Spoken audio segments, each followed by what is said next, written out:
안녕하세요. 콩닥콩닥터 정한쌤입니다. 오늘도 여러분들이 건강에 대해 갖고 있는 오해, 염려, 걱정을 덜기 위해서 찾아왔습니다. 진료실에서 환자분들을 보면 연령에 따라 운동을 하지 못하는 이유가 분명히 나뉩니다. 젊은 분들은 시간이 부족하거나 의지가 부족해서 운동을 하지 못하는 경우가 많습니다. 반면 60대, 70대를 넘어가면 상황이 완전히 달라집니다. 운동은 하고 싶어도 무릎, 허리 통증과 균형 능력, 저하로 인해 하고 싶어도 할 수 없는 상태가 되는 경우가 많습니다. 그래서 대부분 선택하는 운동이 바로 걷기입니다. 접근성이 좋고 비교적 안전하기 때문에 가장 널리 권유되는 운동입니다. 실제로 세계보건기구 WHO와 미국 심장협회 AHA에서도 신체 활동을 시작하는 단계에서 걷기를 권장하고 있습니다. 그러나 여기서 중요한 오해가 하나 있습니다.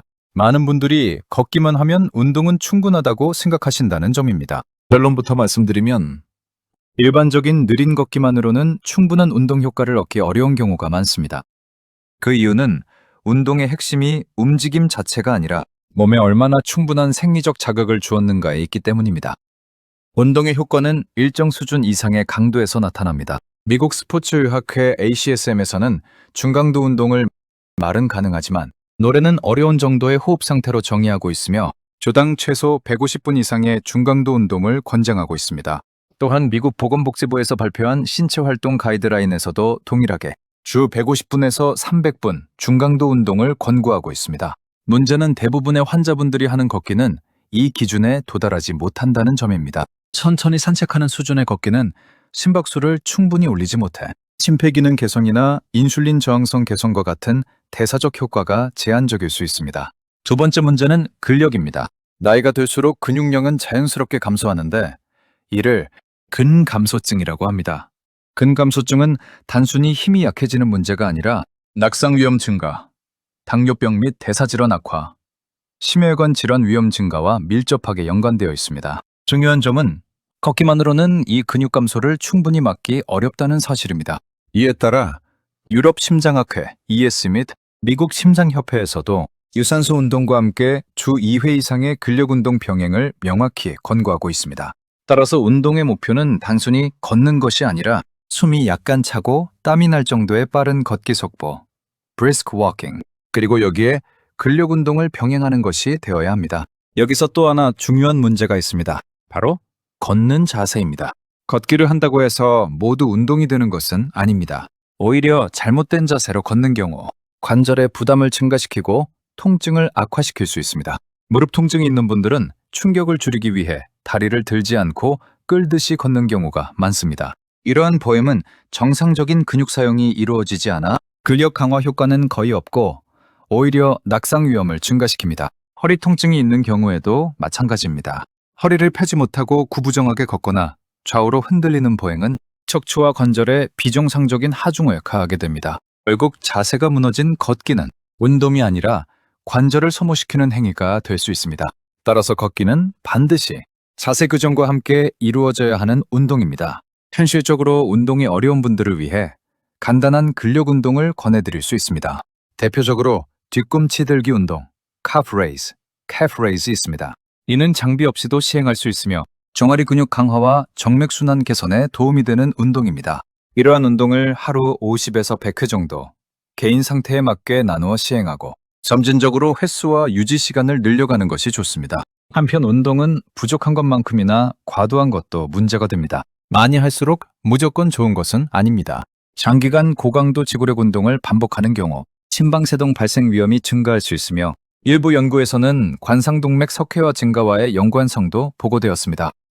운동량과 사망률 사이에 단순한 선형관계가 아니라 U자형 관계, U-shaped relationship가 나타났습니다. 즉, 전혀 운동을 하지 않는 경우 사망률이 높았고 적당한 수준의 운동을 하는 경우 사망률이 가장 낮았으며 반대로 운동의 강도와 빈도, 시간이 과도하게 증가하는 경우에는 그 이점이 줄어들거나 일부에서는 비운동군과 유사한 수준으로 위험이 증가하는 양상이 관찰되었습니다. 특히 주 2에서 3회, 총 12.5시간 정도의 비교적 느리거나 은간 속도의 조깅을 하는 그룹에서 가장 낮은 사망률을 보였으며 빠른 속도로 자주 장시간 조깅을 하는 고강도 그룹에서는 기대만큼의 추가적인 이득이 나타나지 않았습니다.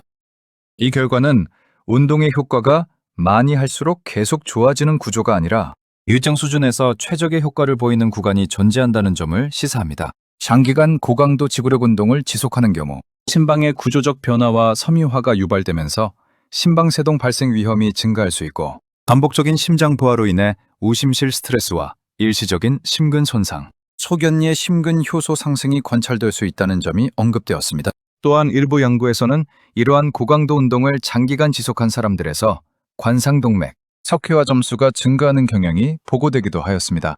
이러한 결과들을 종합하여 이 논문은 운동의 효과가 직선적으로 증가하는 것이 아니라 J자형 Reverse J-shaped curve 형태를 보일 수 있으며 적절한 수준의 운동이 가장 큰 건강상의 이득을 제공한다는 점을 강조하고 있습니다.